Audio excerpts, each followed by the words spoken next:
The road not taken. 2 roads diverged in a yellow wood, and sorry I could not travel both.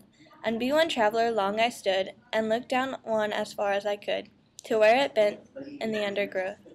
Then took the other as just as fair, and having perhaps the better claim, because it was grassy and wanted wear, though as for passing there, and had worn them really about the same. And both that morning equally lay, and leaves no step had trodden black. Oh, I kept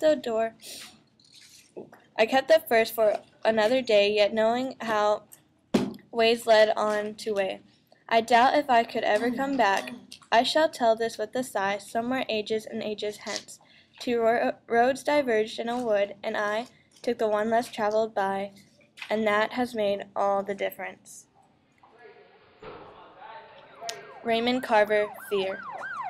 Fear of seeing police car pull into the drive, fear of falling asleep at night, fear of not falling asleep, fear of past rising up, fear of present taking flight, fear of the telephone that rings in the dead of night, fear of the electrical storms, fear of the cleaning woman who has a spot on her cheek, fear of the dogs I have been told will not bite, fear of anxiety, fear of having to identify the body of a dead friend, fear of running out of money, fear of having too much, though people will not believe that, fear of being late, and fear of arriving before anyone else, fear of my children's handwriting on envelopes, fear that they'll die before I do, and I'll feel guilty, fear of having to live with my mother in her old age, fear of confusion, fear this day will end on an unhappy note, fear of waking up to find you gone, fear of not loving, and fear of not loving enough, fear of that what I love will prove lethal to those I love, fear of death, fear of living too long,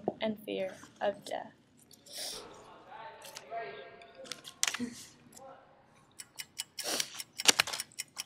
The clock is frozen in the tower. The thickening fog of sooty smell has blanketed the motor power, which has turned London street to hell.